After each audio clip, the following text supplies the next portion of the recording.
Muted.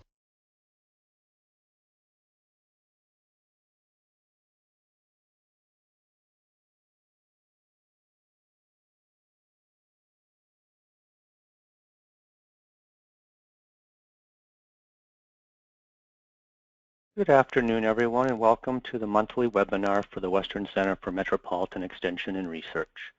My name is Brad Gerlach, and I am the director for the Metropolitan Center.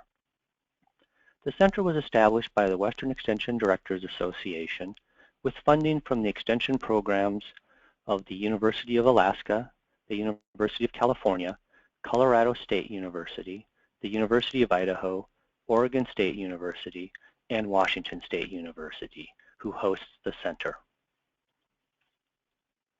Before we get started, if you haven't used GoToWebinar before, I'd like to go over a few useful features.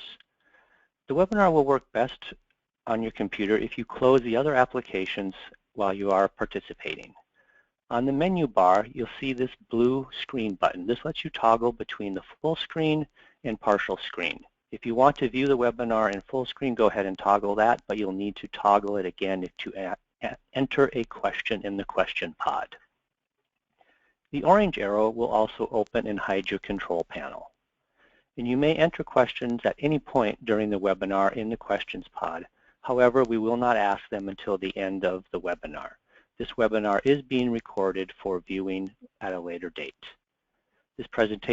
Following this presentation, there will also be a very brief electronic evaluation. I hope you will take a moment to fill that out so we can get some feedback.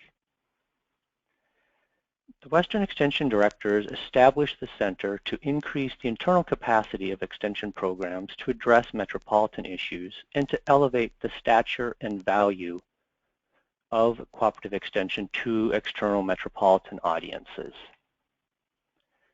The overarching goal of the center is to help extension better align its programs with the needs, issues, and interests of their metropolitan constituency. The center believes that extension professionals need essential knowledge, skills, and abilities to thrive in today's diverse and complex metropolitan communities, such as multicultural and multilingual capabilities, the ability to work cross-generationally, and the ability to work within multi-stakeholder collaborations. To reach these goals, the center provides workshops, staff exchanges, and webinars. The center has a two-pronged applied research agenda to identify best practices and organizational models for metropolitan extension and to explore emerging metropolitan issues where land-grant universities can contribute to decision-making and policy development. Before we begin today, we have a few questions we would like to ask of our audience to see who's participating today. So our first question is, please select the program areas you work in, and you can select all that apply.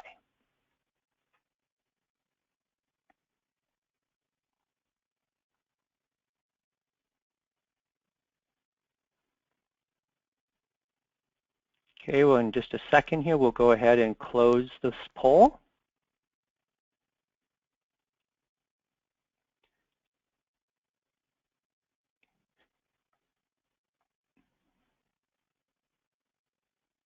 Okay, thank you for that, and we're going to ask you our next question of what is your primary role within your organization? And please select the best one that applies to you.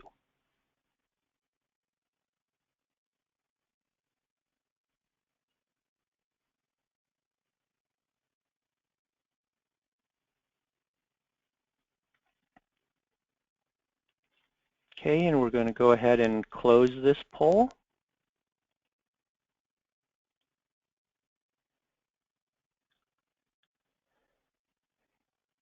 And then we have one final question we'd like to ask of you. And let me get that poll up. And this is, what is your position within your university? And again, select the one that applies best to you.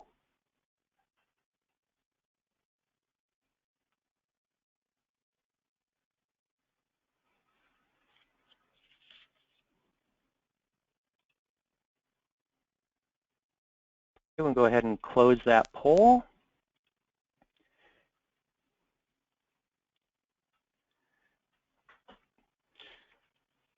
Okay, well, thank you very much for that information. Today's presentation continues our Metropolitan Models series.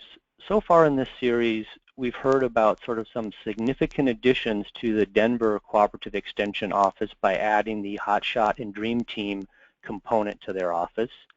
We've learned about how a more traditionally based county extension model has transitioned to respond to changing demographics in the metropolitan community.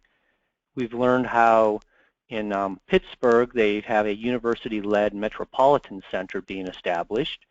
We've learned that Ohio State University is going through a statewide extension in the city initiative. And we've also learned how Oregon State University is using a multi-county management model to address the Portland metropolitan area. Today, we're going to learn about Florida's statewide strategic planning for urban extension. Today's presenter is Dr. Charlie Vavrina, and he is the product of 3 land-grant universities. In his academic career, he served as a vegetable extension specialist at both the University of Georgia and University of Florida, attaining the rank of professor in 2002. He transitioned to extension administration that same year to oversee 11 counties as one of Florida's 5 district extension directors.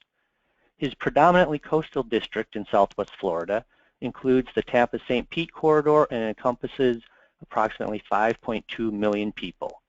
His passion for urban extension began in the mid-90s with the realization that Florida's burgeoning population would soon position it as one of the most populous states in the U.S. It presently is the 3rd most populous. He has championed the urban extension movement in Florida, the Southeast region through the Southern Region Program Leadership Network as their Urban Task Force Chair, and nationally through the National Urban Extension Leaders, where I had the opportunity to meet and work with Charlie personally. Dr. Vavrina recently retired but continues to champion urban extension when and where he is asked. So we will go ahead and turn this over to Charlie and let me get his presentation up. So Charlie, welcome to the webinar, and we should be getting your slides up shortly. Thanks, Brad. If all goes well, we'll be viewing the slides here in a second. I want to thank you for the opportunity to make this presentation today, Brad. I think it's useful for those of us struggling with the urban extension experience, and I'm looking forward to being of help in any way I can, as pointed out earlier in your comments. Hopefully everybody can see now. Are we good? Yes, Charlie, we're good. We can see your slides. Okay, thanks. I would like to welcome you all to this presentation of Florida's Urban Extension Strategic Plan and Adaptive Approach. I have recently retired as of February 1st and find the experience to be wonderful at the moment, but I'm sure that I'll have be looking for something to do in the near future. I'm going to go ahead and close my control panel for the moment as we move through the slides. Put that down. Okay. The urbanization of Florida, as you can see from this particular map, is well over 19 million people, making us... Charlie? Yes? Your presentation has gone back to sort of the draft mode. Okay. Let me bring that up then. And are we good now? There you go. Yep. Okay. As I say, Brad pointed out earlier that we are now the 3rd most populous state in the nation. And you can see the pockets of urban development very well here in this slide. I'm not a big fan of the color contrasting here, but the red blocks, of course, are our most dense urban populations. For those of you who dabble in population density, you know there's a number of ways to represent that, but I felt this was the best for our immediate needs today. Perhaps NASA has a better view of taking a look at that, and you can see here that 98% of our potential clientele for extension reside in the areas that are the brightest on the picture before you. Again, most of our urban population is the Miami, Palm Beach corridor here, the Orlando area, Tampa, St. Pete area, and then Jacksonville up here.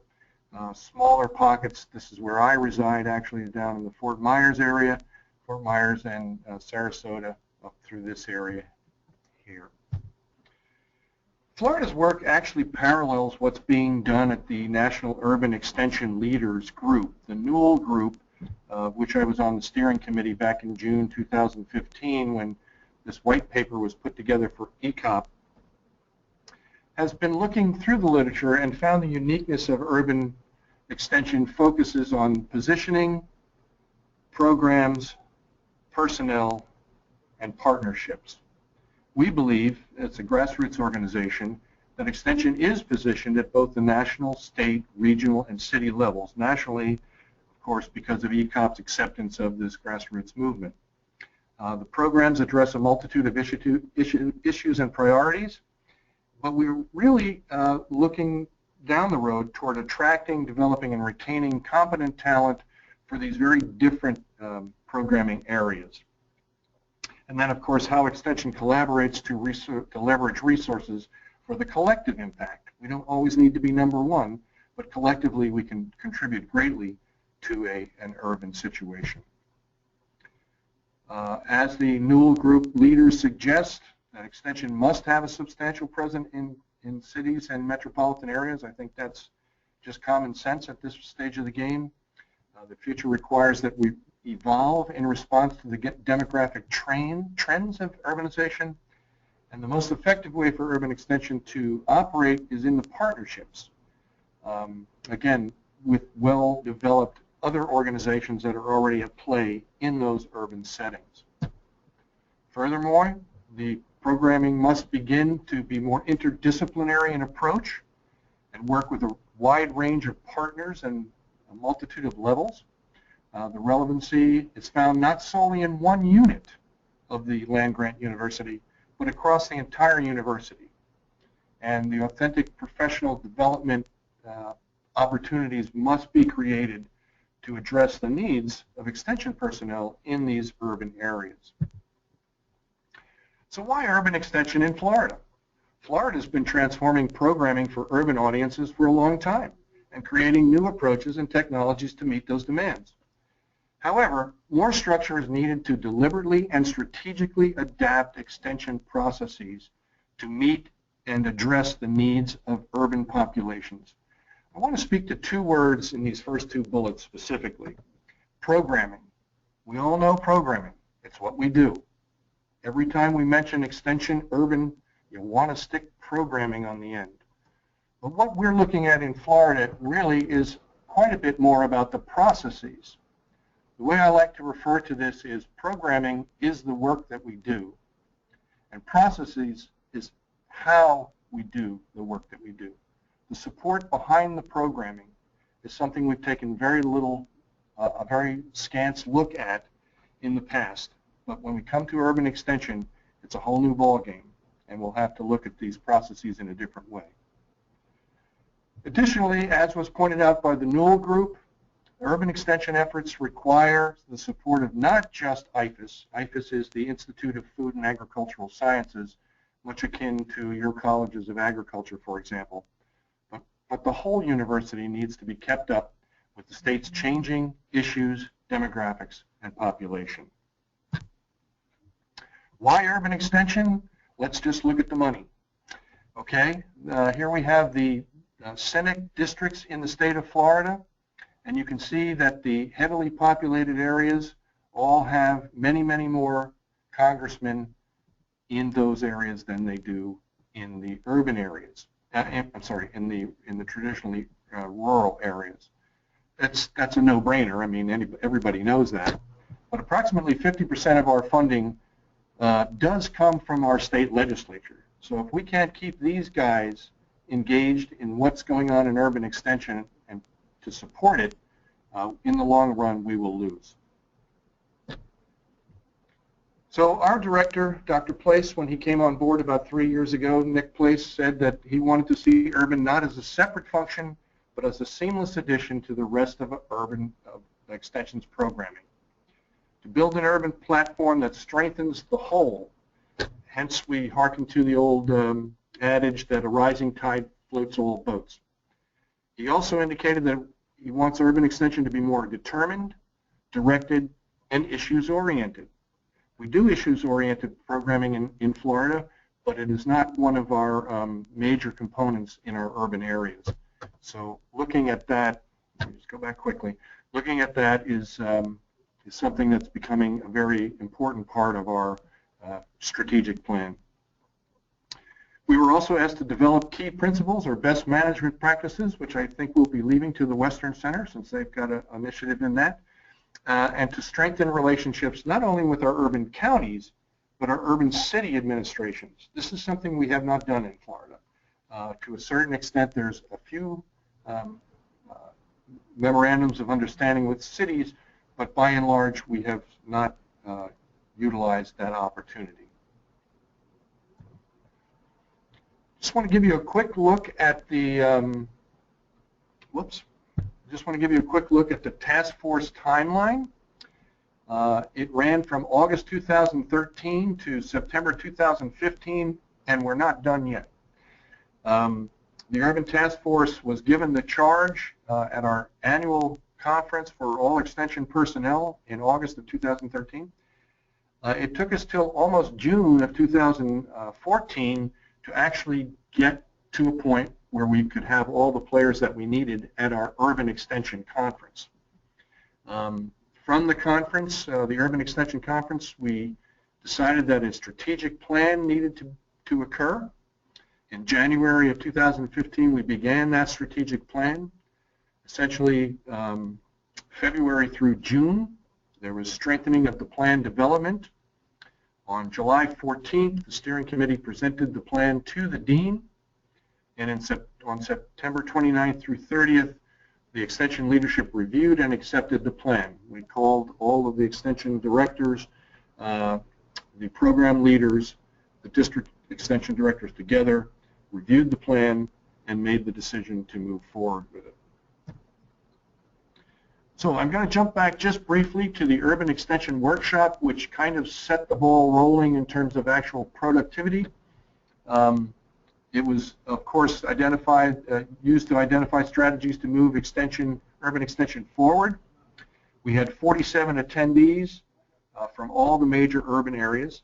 These were mostly county extension directors, although there were a number of faculty that represented the subject matter areas that were not county extension directors, specialist administration, and the Newell representation.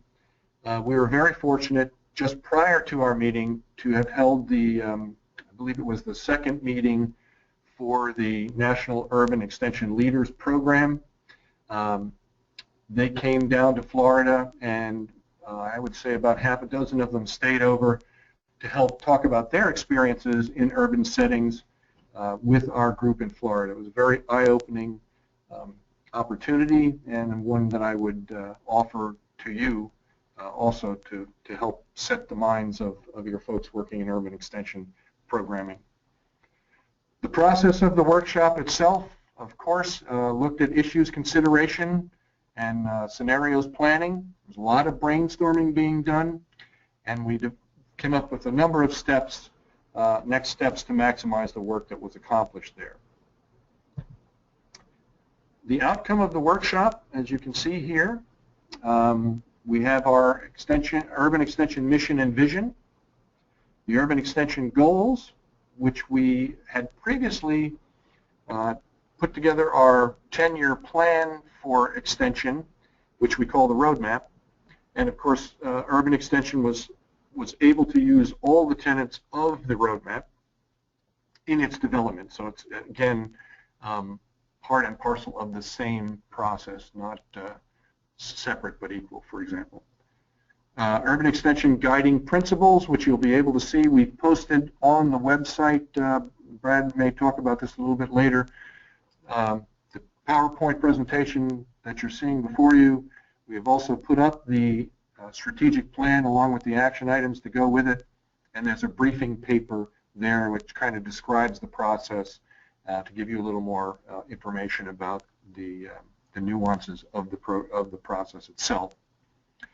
Additionally, from the urban workshop, 3 subcommittees were established. The Urban Center subcommittee, which worked on a white paper talking about, for example, the Pittsburgh Center in Pennsylvania and how they are working. How would that occur here in Florida? What are the opportunities, the SWOT analysis of an urban center, for example, within Florida? We have a white paper on that. We have a white paper on urban staffing, how we view, how this urban staffing group views the differences in programming needs, staffing needs for urban settings. And then we also set up a subcommittee to do BMPs, which we very quickly realized was a little difficult when you oftentimes don't know what urban extension is. So we've tabled that for the time being, although we are working with the Newell Group in their discussions about that. And the last outcome of the urban workshop was, in fact, the identification of a strategic planning committee. It became very obvious quickly after the urban workshop when we put together the subcommittees and those that had to pick out those that had great interest in working in urban, and they became the core of our strategic plan. Okay, this is just a quick look at the committee. It was composed of both the steering committee and the core committee. Some of you may recognize the names, some of the names on this group. It was a core of about 16 people.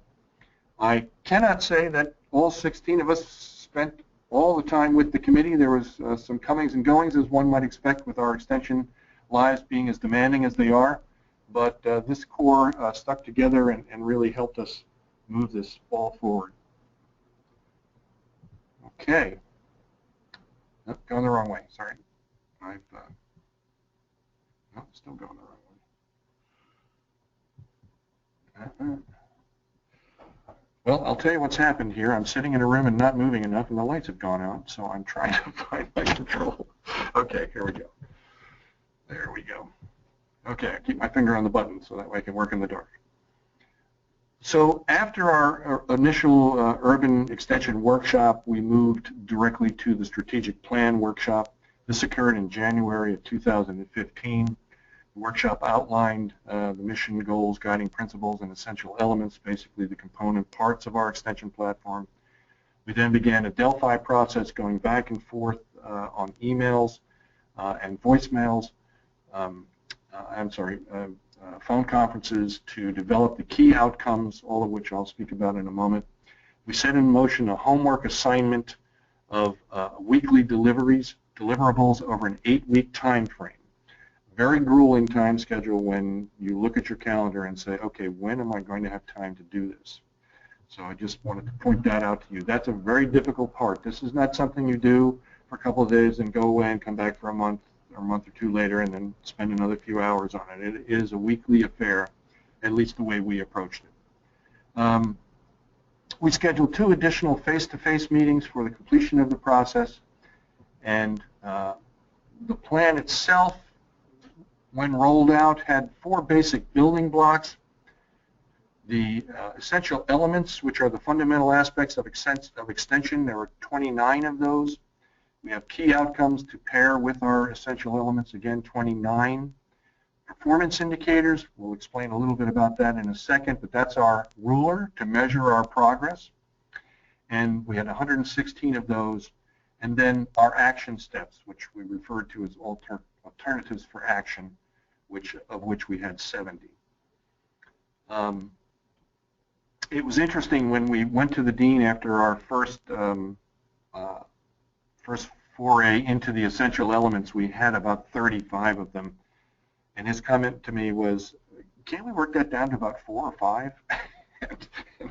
I understand that's how we all like to work, but when you're really looking at a true strategic plan of the entire process, we ended up with 29. Okay, the building blocks, the essential elements were then assigned to 4 basic frameworks. We have the institutional framework, which is essentially our internal economic and social relationships. Our research framework, which is used for sustaining and enhancing urban extension.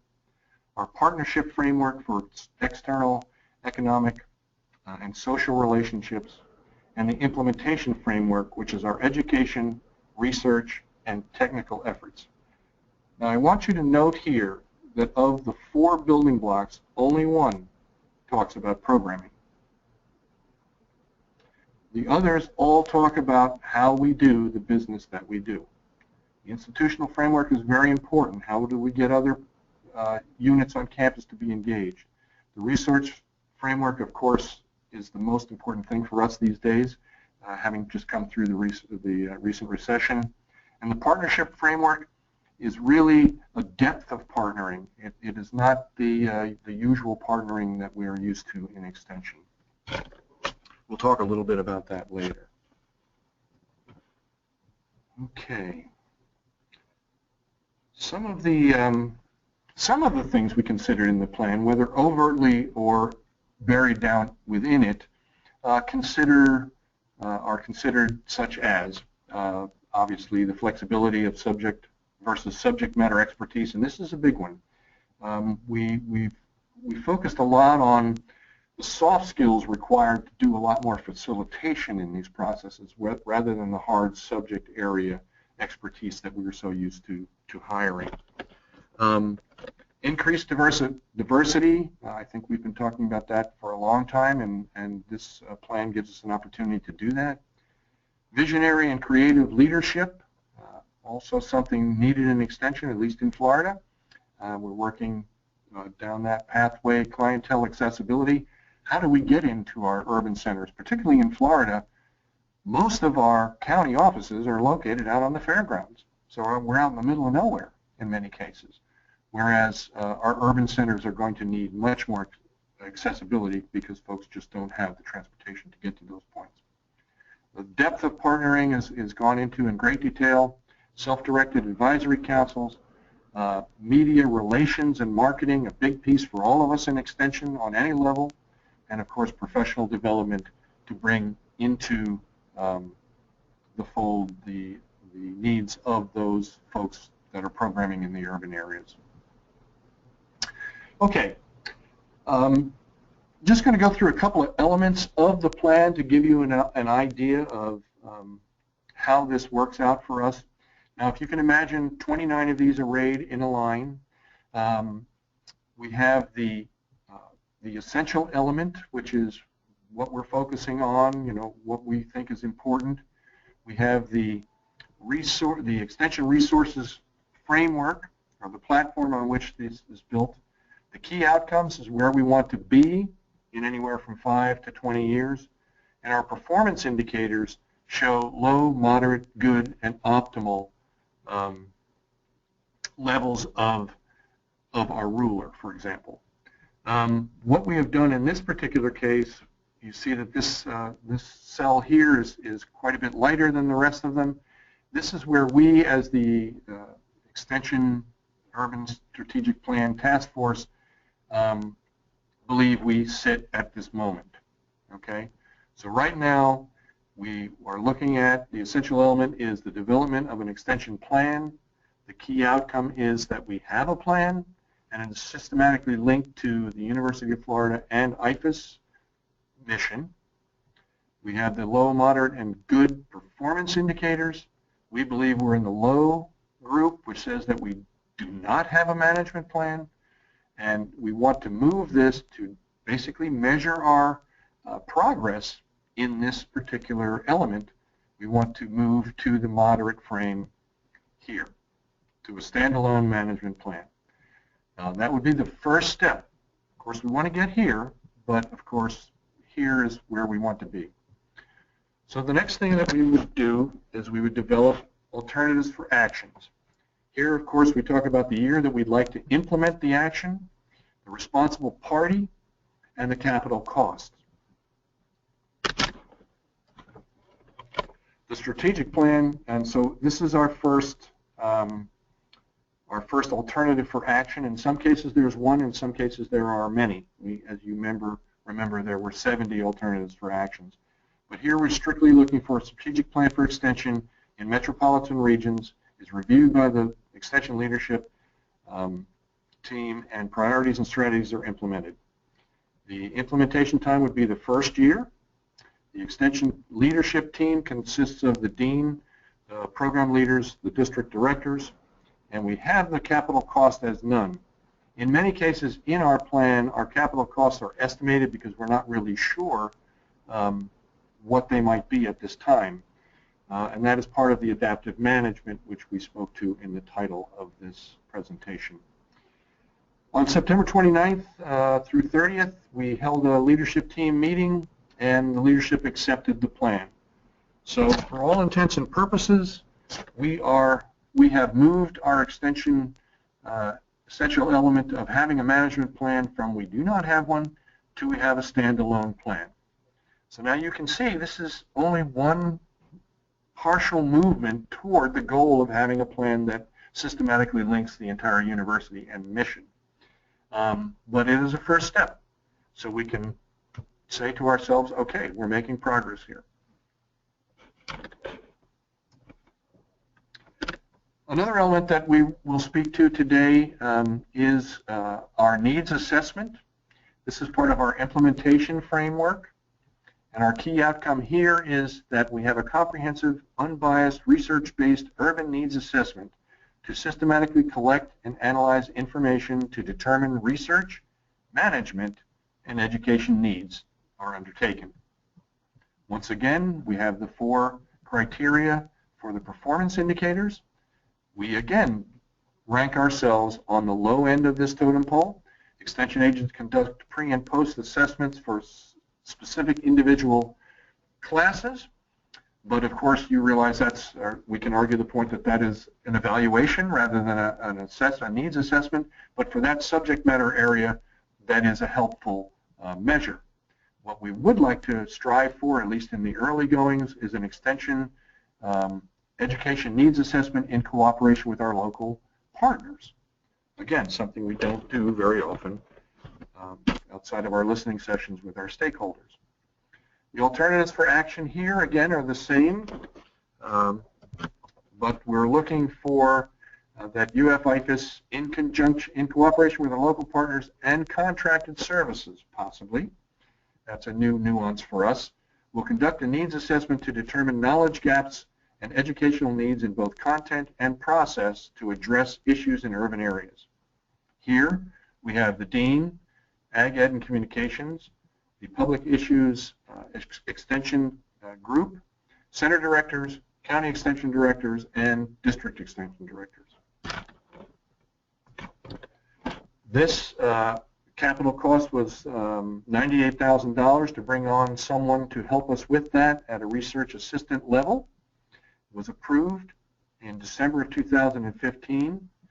So we feel at this point that we have moved partially, because that's why I put the dotted line around here, we've partially moved toward the successful advancing to a moderate indicator. So we've actually made some movement in this area as well.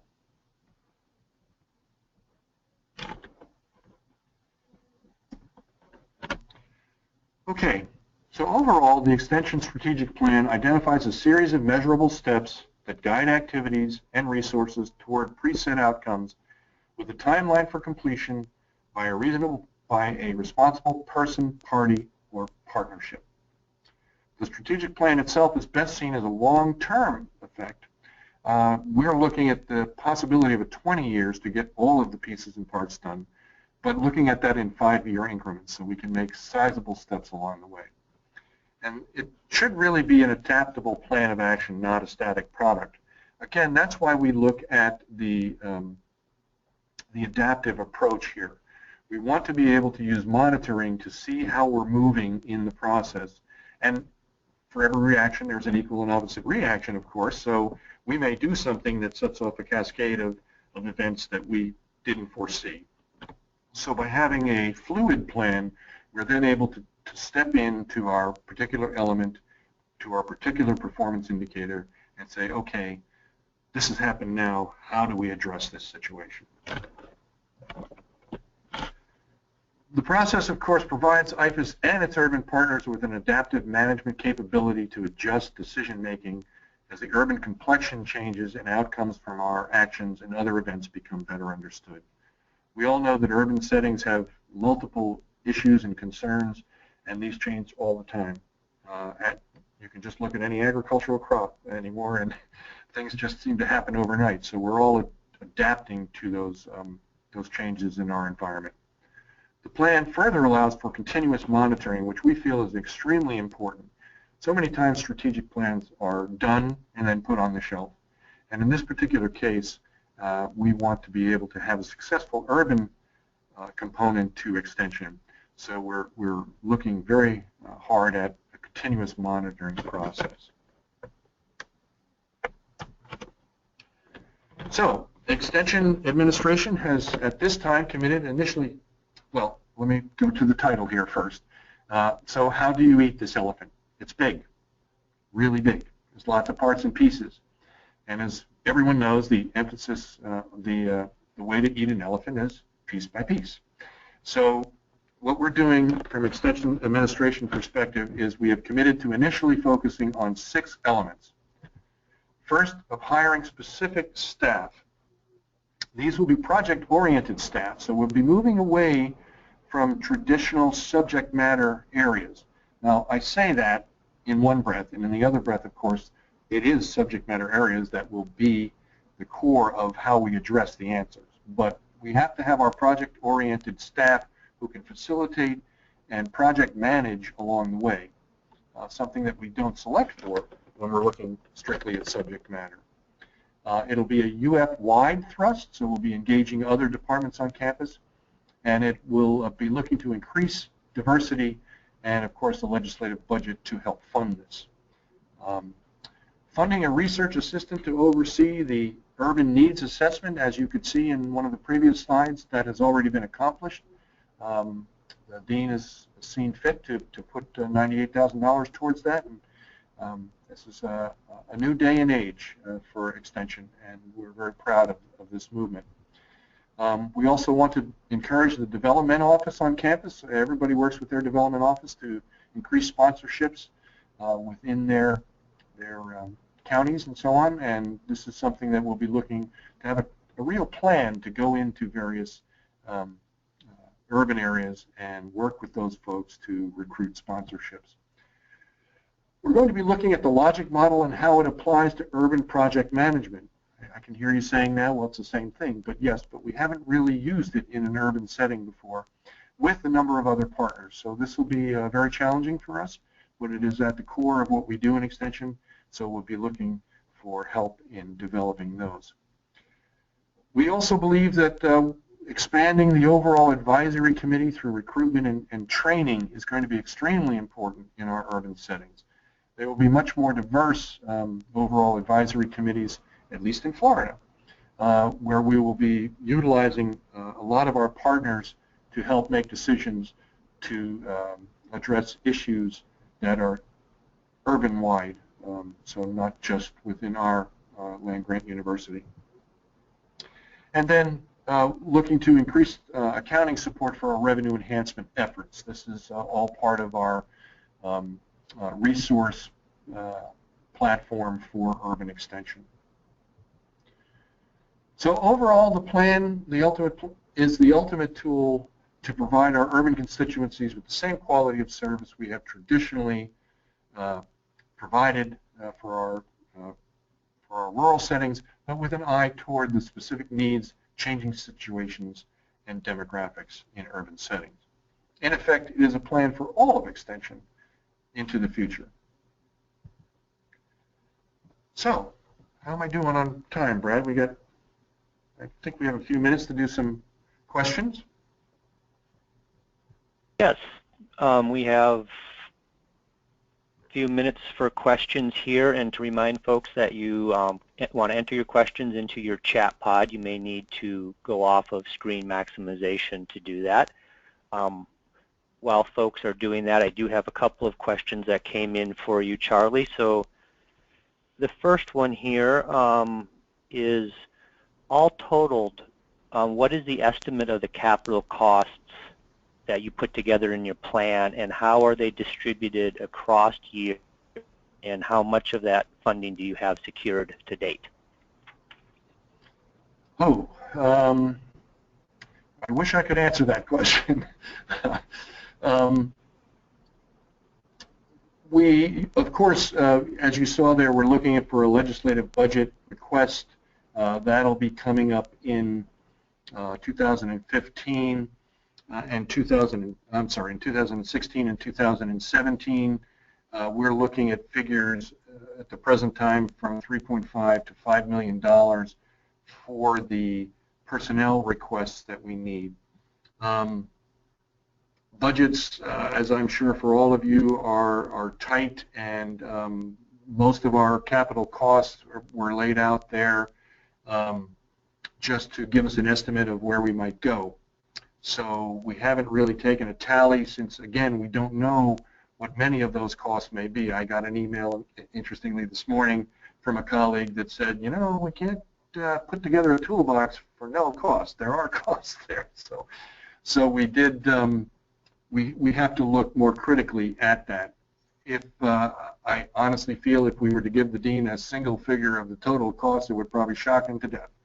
But it is, as we say, we're looking down the road for perhaps a 20-year plan, and it will all be adaptive management all the way. So we're taking, again, little bites at a time, and we get what we can from the dean, and look for ways to accumulate more dollars to help flesh out those capital costs.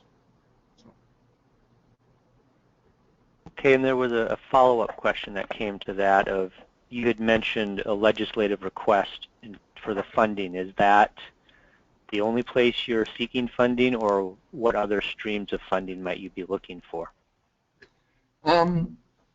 Again, this is part of a very fluid process. Now, you have to remember, we just finalized this in September of 2015, at the end of September 2015. So we haven't got all our parts and pieces out yet, but you saw that we are working with our development crew to work on specifics in certain urban areas.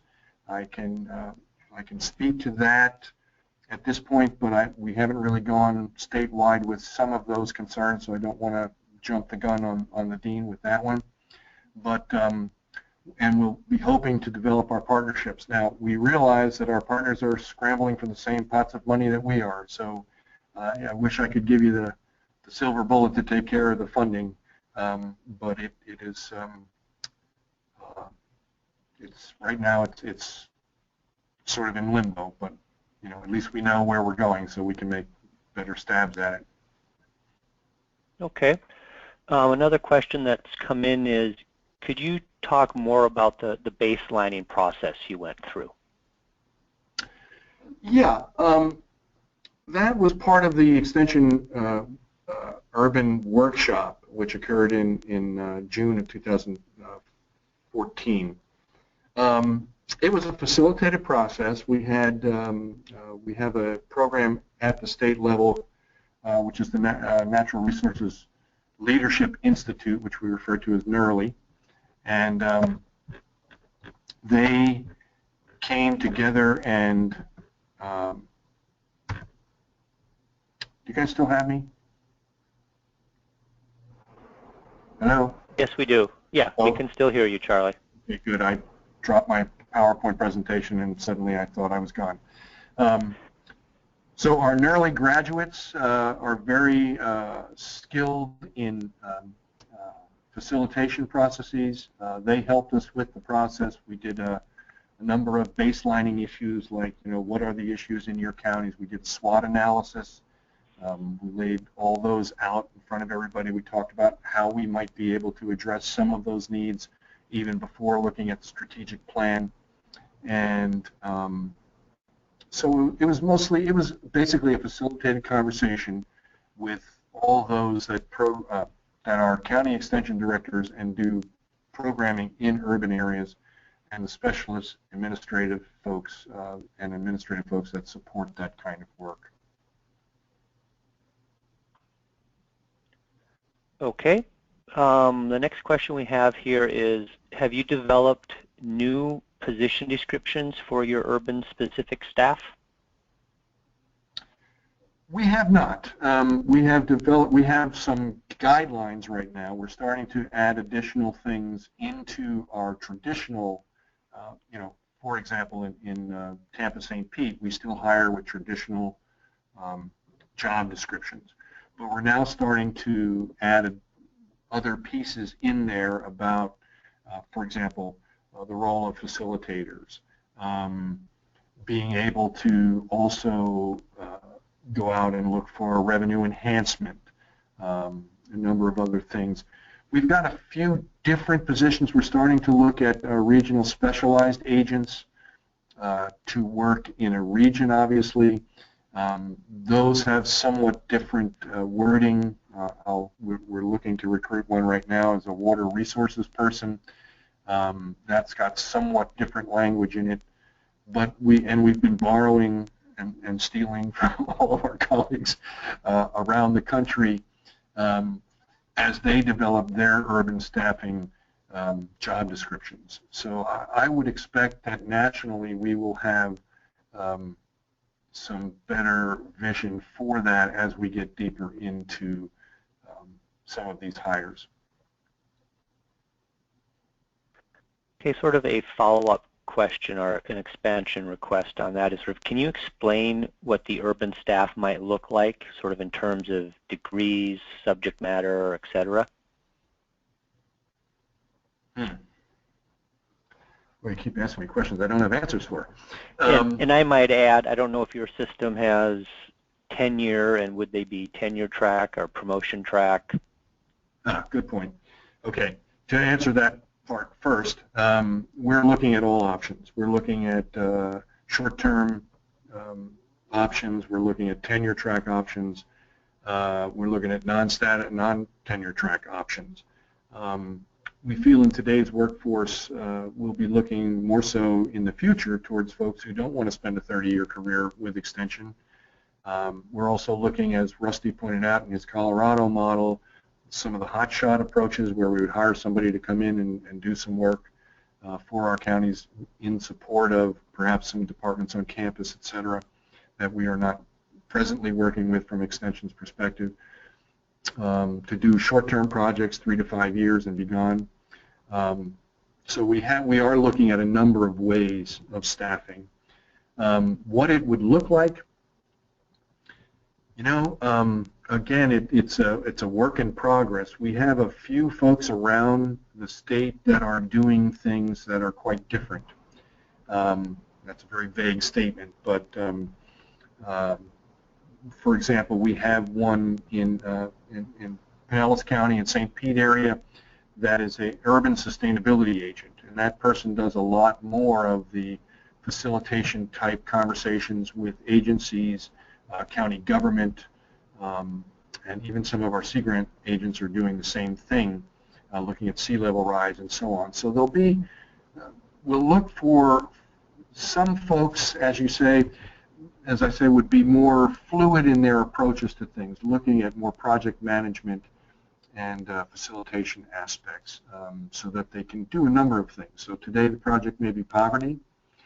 They put together a poverty simulation perhaps, get that up and running, and then next week would be convening a group of agencies within the county to oversee a sea level rise scenario. So you obviously can't do that with a subject matter hardwired person, that you have someone that's a little more.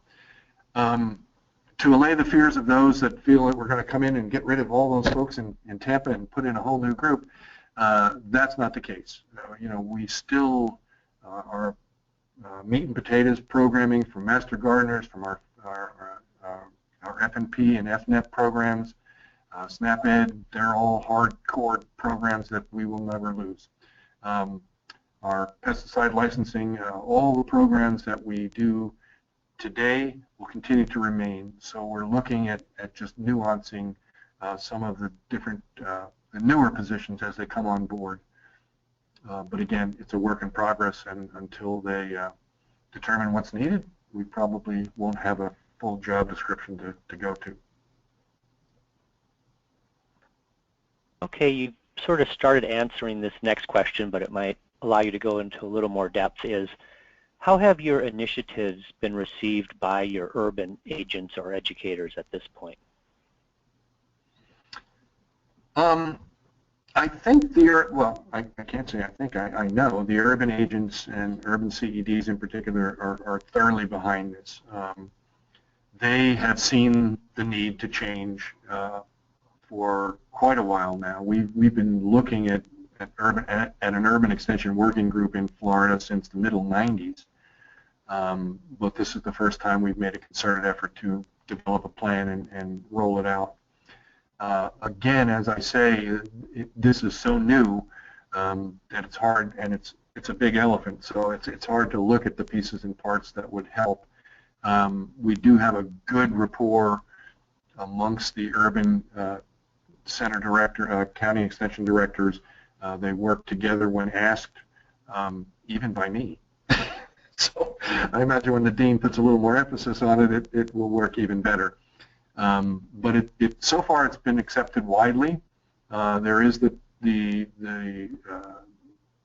sort of tug of war between rural and urban, but I think when you look at this plan, you realize this plan is for all of extension, and it's really not, at this point, it really hasn't sent up the hackles of our traditional program people to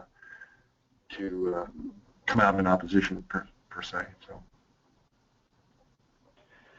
Okay, this next question might, in my mind, build a little bit on that of how this works within your existing staff or something. Is, are there special considerations relating to salaries and benefits for urban county professional staff versus non-urban county staff? And if so, how is that perceived?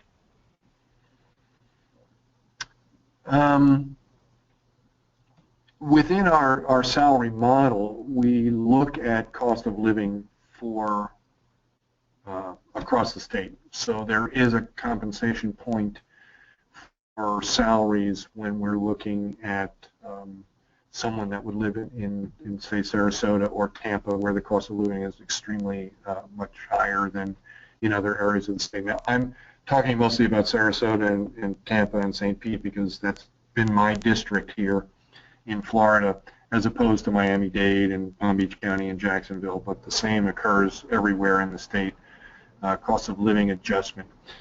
As far as new model salary, again, that's a discussion that has not been made with the dean, and I want to point out that mostly all of these questions are focused on the money. But I think it's, you know, again, that would be something we'd have to look at as an administrative team and get down to it. So again, we've brought the elephant into the room, and now there's we're going to have to start really looking at it critically and determining how the various parts are going to be addressed.